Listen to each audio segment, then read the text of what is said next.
क्योंकि ऐसे गए गुजरे सफाई मांगते हैं कि मतलब ये होता है कि उनकी खड़ी होने की और खड़ा होने की औकात नहीं है और वो सफाई मांगते हैं क्या सही। हमें मेहनत करने के लिए तैयार नहीं, कहीं भी जाए फ्री में ही मिले। हाँ। लेकिन ये आध्यात्मिक एक है ना, वो फ्री में मिलेगा ही भी नहीं। उपलब्धि के बाद ज्यादा मेहनत करना पड़ता है। एक जैसे वो बालक का बुलाया, हम कहे बोल बेटा, बोला आप तो ढोंगी हैं, हम कहे हाँ और बोल, हाँ माधुर। ठीक है। फिर इसके बाद वो कहते कहते कहते बोला हम तो आपको ढोंगी समझते। बोला ठीक है भाई समझ और बता।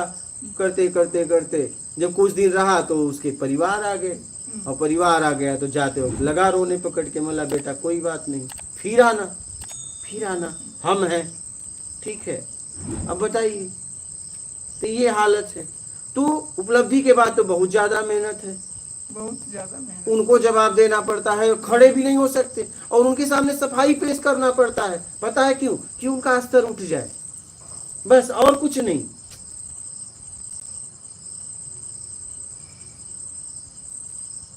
आप जरा उन्हें पढ़ो, जरा आत्मिकता से पढ़ो। बहुत मेहनत की। किसी का नाम ले लो, उन्होंने कितनी मेहनत किया है और कितने सालों तक लगातार मेहनत किया है। स्वामी विवेकानंद ने कम मेहनत किया है क्या?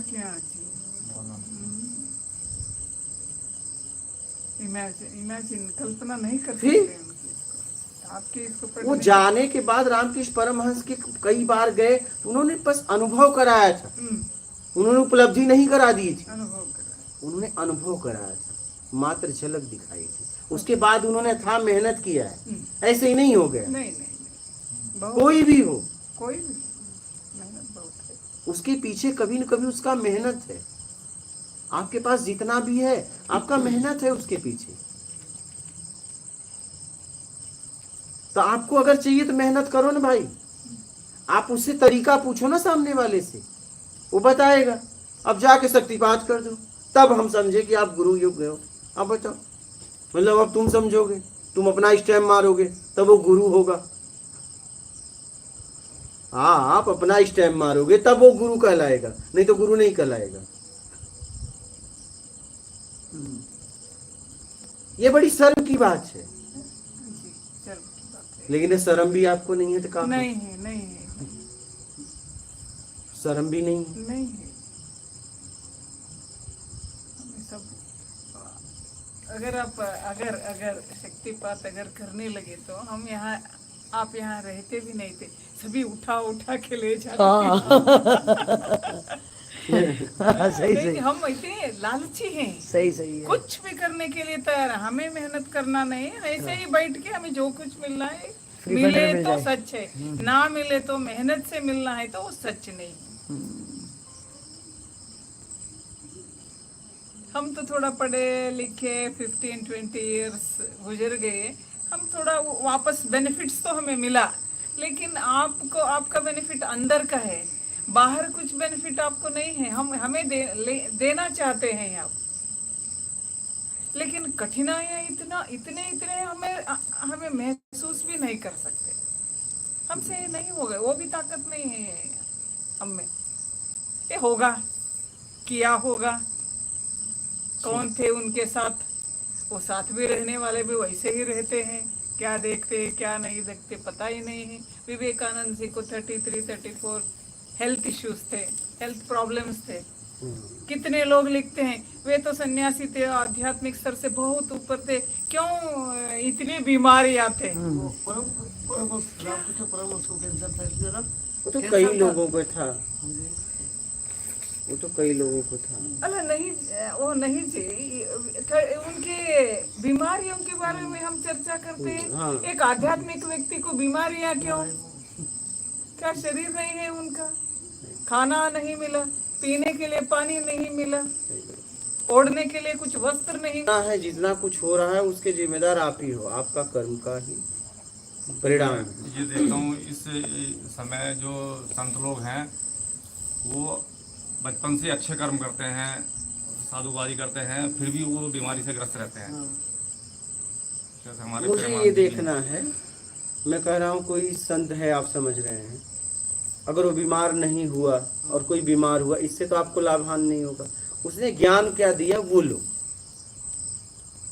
नहीं, मेरा कहने का तात्पर्य यह था कि मैं ये कहना चाह रहा था कि पूर्व जन्म के कर्म भी क्या मिलते हैं क्या? भीष्म पितामह को कितने जन्म का मिला? हाँ, पता है कि नहीं? जी। तो वो पक्का मानते हो कि नहीं? तो प्रश्न बना ही नहीं। या तो उसे झुठला दो, फिर हम उस पर बात करें। कुछ तो आप भी पढ़े हो। भीष्म पितामह का सुना था कि नहीं?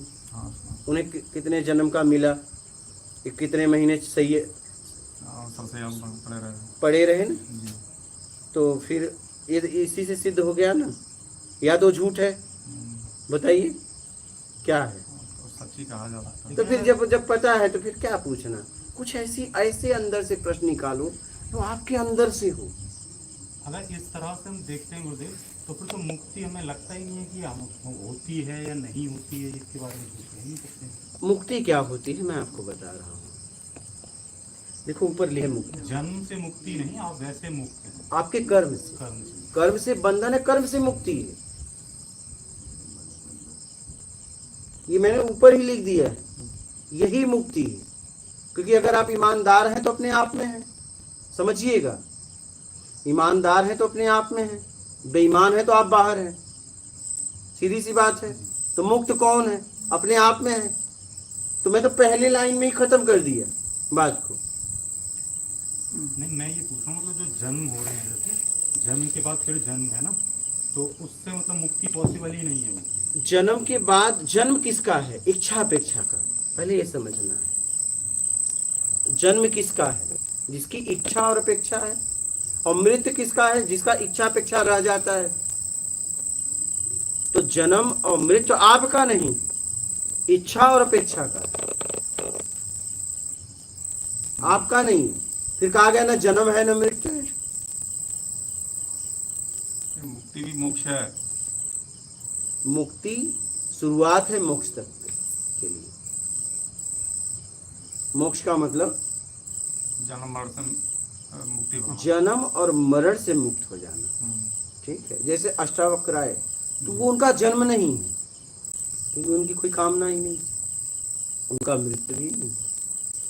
तो ऐसे लोगों को बोल दिया जाता है कि अवतरित हैं। क्या? अवतार लिए।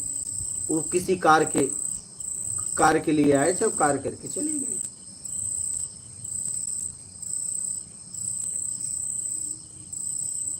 क्योंकि उनकी कोई व्यक्तिगत कामना नहीं थी। वो समाज हित के लिए इस पृथ्वी पर आए और फिर चले गए। तो उनका न जन्म है न मृत्यु है। कहा जाता है ना अवतरित, अवतार लिया इन्होंने कृष्ण को, राम को, क्योंकि उन्हें समाज में कुछ कार्य करना था। आए और गए। उनका जन्म है न मृत्यु है। तो जन्म मृत्यु किसका? इच्छा और अपेक्षा का। इच्छा खत्म कर दो। हाँ, इच्छा और अपेक्षा खत्म कर दो, न तुम्हारा जन्म है न मृत्यु है। और ये सत्य नहीं है, इच्छा अपेक्षा जो भी है। नहीं, सत्य होता तो फिर इससे मुक्त ही नहीं हो पाते। भ्रम है, ये भ्रम है। आपने पैदा किया है। क्योंकि जिसे पा रहे हो वो आपका नहीं रहेगा। क्या? जी जी। जिसे पा रहे हो क्या वो आपका रहेगा? बोलो। नहीं रहा हूँ। और उसको पाने में भी कर्म होंगे, उनका भी ठीक है, वो तो ठीक है। पहले इस पे ध्यान दीजिए, इस वाक्य पे, इस शब्द पे, कि आप कुछ पा रहे हो, क्या वो आपका रहेगा? पहले नहीं था और आप उसे अपना बनाना चाहते हो। आपको पता है कि अपना बन भी नहीं पाएगा। नहीं ना? अपना बनाने की इच्छा, क्या कि मेरा है, वो पहले किसी का था और किसी का हो जाएगा। आपको तो उपयोग करने का मौका मिला था। क्या? दुरुपयोग करने में बंधन, सदुपयोग करने में मुक्ति। बस इतनी सी बात थी। वो आपके पास नहीं टिकेगा। लेकिन गलती कहाँ हो गई पता है? आप उसे अपना बनाना चाहे कि बस ये मेरा बन के रह जाए। चाहे वस्तु हो, जमीन हो, जायदाद हो, प्रॉपर्टी हो, नाम हो, शोहरत हो, पद हो, अपना समझ लेते हैं हम। समझ नहीं लेते। आप कहते बस मेरा ही बन के रहे। हाँ। बांध लेते हैं। हाँ, और वो पहले आपका नहीं था और बाद में नहीं रहेगा, ये भी पक्का है। सही है। हाँ,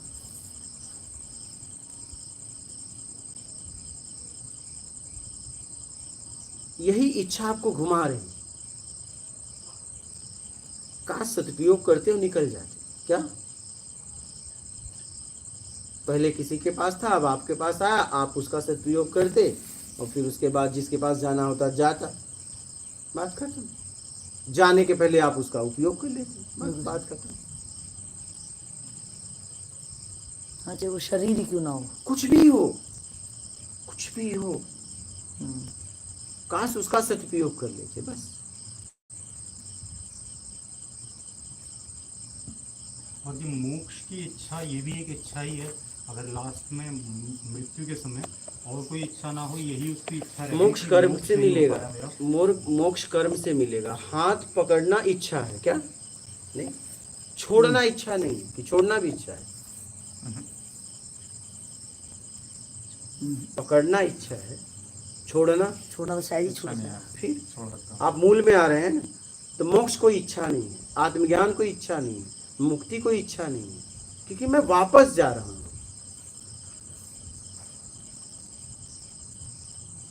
आगे बढ़ना इच्छा है, मैं तो अपने मूल घर की तरफ वापस जा रहा हूं, ये इच्छा नहीं है। मोक्ष का मतलब क्या है? मैं अपने घर वापस जाना चाहता हूं, उसको मोक्ष का नाम दे दिया गया कि मैं, मेरा जहां से अस्तित्व है, मैं अब ये बनाए हुए अस्तित्व से एकदम थक गया हूं और मैं वापस जाना चाहता हूं, मुझे अब नहीं रहना। लेकिन उसके बारे में तो हम सोच भी नहीं सकते, कल्पना भी नहीं कर सकते, कहाँ जाना है, कहाँ मोक्ष है। पहले आप यहाँ छोड़िए जो, कैसे छूटेगा? कुछ आपको छूटता अगर नहीं। ये आगे का दृश्य आप छोड़ोगे तो पीछे का देख सकते हो क्या? पीछे का देखने के लिए आगे का तो छोड़ना पड़ेगा। नहीं, नहीं, जिस चीज की जैसे हमने कोई कल्पना ही नहीं की, उसका अनुभव नहीं हो पाएगा ना हमें। मेरा कहने का मतलब ये है कि जैसे मान लीजिए कहीं है मोक्ष है, कहीं ऊपर, कहीं हमने नहीं उसका- है, ऊपर नहीं है, नहीं नहीं चाहते हुए भी नहीं छोड़ पाते। नहीं नहीं, ये सब मानसिक है सब। मोक्ष ऊपर कहाँ है? इस शरीर में ही नर्क, स्वर्ग और मोक्ष, ठीक?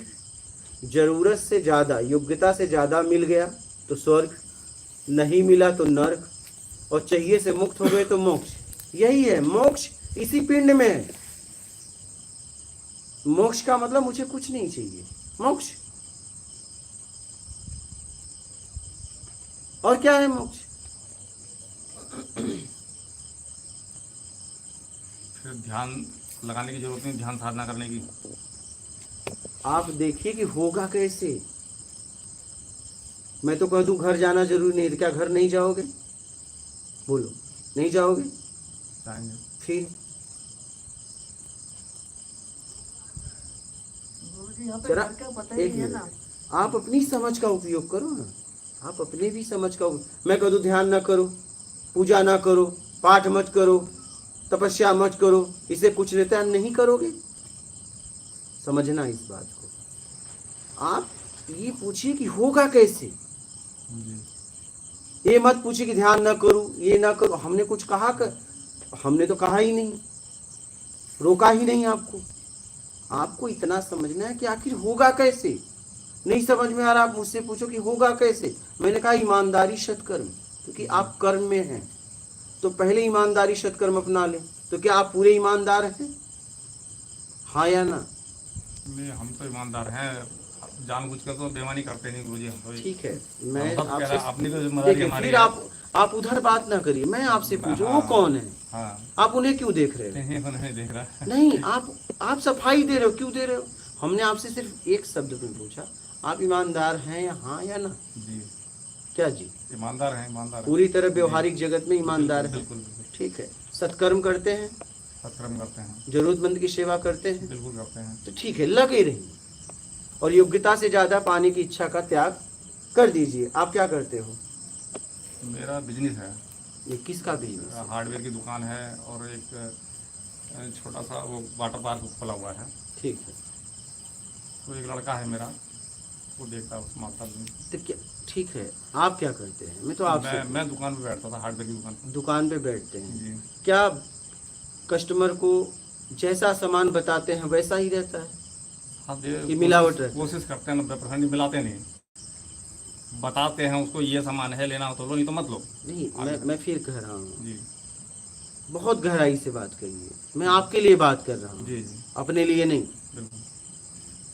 क्योंकि जब तक आप पूरी तरह समझ नहीं पाएंगे तब तक अपने आप को निकाल नहीं पाएंगे। जी ठीक है, समझना ये है कि जब सब मैं हूँ ही, तो मैं फिर उस स्थिति में क्यों नहीं। बिल्कुल सही। एक प्रश्न खड़ा हो क्वेश्चन खड़ा जाता होता है, क्योंकि यहाँ पे अकेले की यात्रा है, इसमें तो सेटिंग भी नहीं है, नहीं इसमें तो किसी की सेटिंग भी नहीं है। तो अप्रोच भी नहीं। प्रश्न ये करना है कि जब मैं ईमानदार भी हूँ, सत्कर्मी हूँ, योग्यता से ज्यादा पाना भी नहीं, तो आखिर मैं उस परम स्थिति चैतन्य अवस्था में क्यों नहीं हूँ।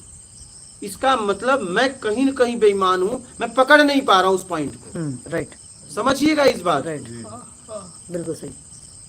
ये प्रश्न आपको अपने आप से करना है कि आखिर जब मैं सब हूं ही, तो आखिर मेरी उपलब्धि क्यों नहीं। क्योंकि इसमें और किसी की सेटिंग तो है नहीं, अपनी ना ये- किसी गुरु सेटिंग कर सकता है, इसमें नेता भी सेटिंग नहीं कर सकते, कोई नहीं कर सकता। इसमें दुनिया का कोई भी व्यक्ति सेटिंग नहीं कर सकता। ठीक है, तो आप अपने आप से प्रश्न करिए, जब आप सब है ही हैं, तो फिर भटकाव क्यों, अशांति क्यों। शांति गुरुजी, घर में बच्चे हैं, उन्हीं के चक्कर में फंसे रहते हैं, जीवन उसी में फंसा आप है। क्यों, जब आप देखिए योग्यता से ज्यादा आपको चाहिए ही नहीं, जी फिर बच्चों के चक्कर में आप पड़ोगे नहीं। जैसा जैसा जैसा कोई कर्म कर रहा है वैसा परिणाम भोगेगा। जी आप अपने आप से प्रश्न करिए आप लोग बिल्कुल सही। कि जब मैं सब हूं ही, ईमानदार भी हूं, सत्कर्म भी हूं, योग्यता से ज्यादा पाने की इच्छा का त्याग कर चुका हूं, मान सम्मान नाम शोहरत पैसा कुछ नहीं चाहिए, और जब ऐसी कोई बात ही नहीं है, राग द्वेष मोह आसक्ति इच्छा अपेक्षा मेरा कर्ता का भाव कुछ नहीं है, यार इतना सब ये है ही नहीं है, तो आखिर मैं उस अपने आत्म तत्व में स्थिर क्यों नहीं हूँ। ऐसा है गुरुजी, मैं तो अपनी दुकान पर बैठता हूँ वहाँ पे, और हमारी जॉइंट फैमिली है, बच्चा मेरा एक लड़का है, वो मेरे साथ ही रहता है। अब वो मतलब अपनी अपेक्षा से ज़्यादा कमाना चाहता है, उसमें हम भी परेशान हो जाते हैं साथ में। मैं मैं उसको वही, मना करता हूँ कि भाई मत करो लेकिन इतना। जिम्मेदार तो आप भी हो। आपके जी। सामने अगर वो आप दुकान पे आप भी तो बैठते हो, जी अगर सामान वो बताया जा रहा है, दिया कुछ और जा रहा है, बताया कुछ और जा रहा है, वो पता चला कि ओरिजिनल कंपनी का ले रहा है, पता चला आप डुप्लीकेट कंपनी का दे रहे हो, ऐसा होता है कि हाँ, नहीं। होता है। अब आप बताओ, सीधा बेईमानी कर रहे हो, इसीलिए मैं यहाँ तक आपको लाया। नहीं, जैसे आप जो बता रहे हैं वो सही बता रहे हैं, हाँ, मगर हम कस्टमर को जो चीज़ है वही चीज़ बताते हैं उसको कि भाई ये चीज़ है, वो मांगता है कि भाई वो आप ये बता देते हो कि ओरिजिनल कंपनी का हाँ। नहीं, ये डुप्लीकेट का जी है, जी जी पूरा एकदम फाइनल बता। बिल्कुल, जो लोकल है तो लोकल बताते हैं, ओरिजिनल है तो ओरिजिनल बताते हैं, लेके जाओ। दोनों है, दोनों का रेट अलग हाँ, है। अगर ये कह रहे हैं तो आप सही है। जी और अगर पता चला कि नहीं आप कंपनी कुछ अलग है, नहीं, आप बता दिए कि नहीं, और आपको पता है वो, गहराई से सुनिएगा, वो पता चला उस कंपनी का मांगा, और पता चला कि आपको, जैसे मान लीजिए आप दुकान पे बिस्लेरी का बॉटल मांगो, जी ठीक है, अब क्या करते हैं लोग, कोई भी पानी एक बॉटल थमा देते हैं।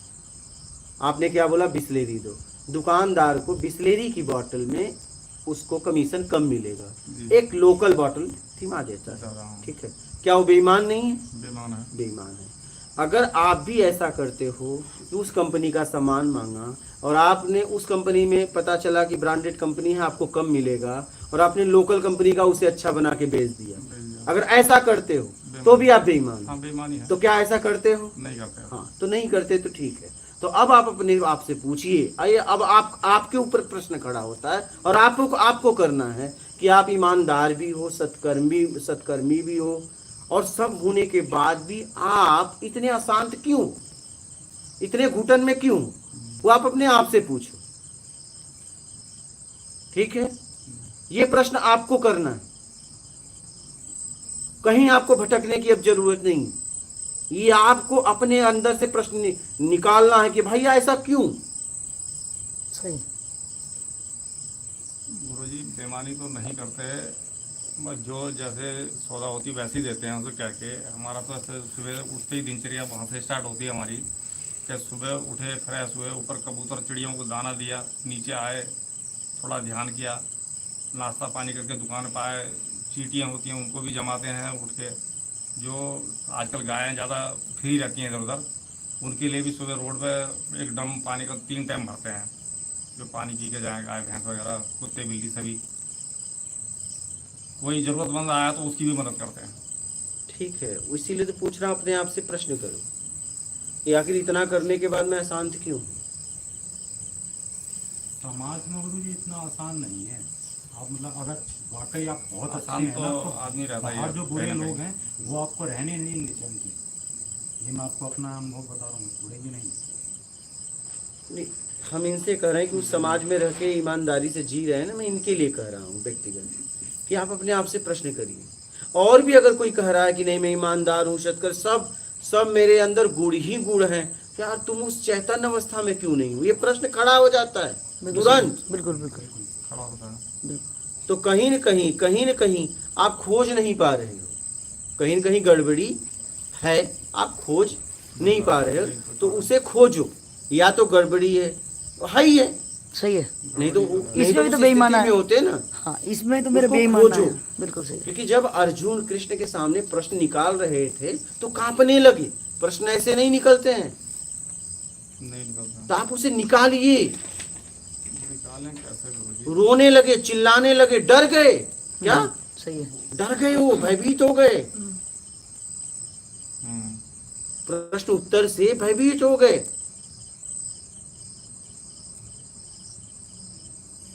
तो आप देखिए कि गड़बड़ी कहाँ है, ये आपको खोजना है, क्योंकि आपकी यात्रा है। मैं तो आपको ये सब करने के लिए बता सकता हूँ कि ये करके अपने 100 तक पहुंच सकते हो, और आप कह रहे हो कर ही रहा हूं, तब अपने आप से प्रश्न करिए कि मैं उस स्थिति में क्यों नहीं हूं। बिल्कुल सही। एक शिक्षक आपको बहुत करेगा, आपको तरीका सिखा देगा, ऐसे ऐसे याद करो, सवाल लगाओ, लेकिन आपको परीक्षा में वो नहीं बैठेगा, परीक्षा में वो नहीं होगा, वो आप ही होंगे। तो वैसे ये प्रश्न अपने आप से करो कि जब मैं सब लिखा था तो फेल क्यों? सही बात। हाँ? जब मैं सब लिखा ही था, पता चला कि मैंने कह दिया कि मैंने सारा पेपर एकदम कंप्लीट पेपर लिख किया लिया था, और आखिरी में फेल आया, 0 सन्नाटा। और मैं कह रहा हूँ कि यार मैं तो सब लिखा था, तो क्या कि कोई किसी को फेल करेगा क्या? जरा समझिए इस बात को। तो इसका मतलब मैंने क्वेश्चन पेपर ही उतार दिया, उस पे भी हाँ, आंसर शीट पे लिखा तो लिखा तो जरूर, जरूर था मैंने, पेन भी खत्म करके आया था। लेकिन आपने कुछ और लिख दिया। लिखा तो जरूर है, ऐसा नहीं, कुछ और लिख दिया। तो देखिए गड़बड़ी कहाँ है, गड़बड़ी कहाँ है। ठीक है, इसे खोजिए, आप जरूर खोजिए, जल्दी से जल्दी।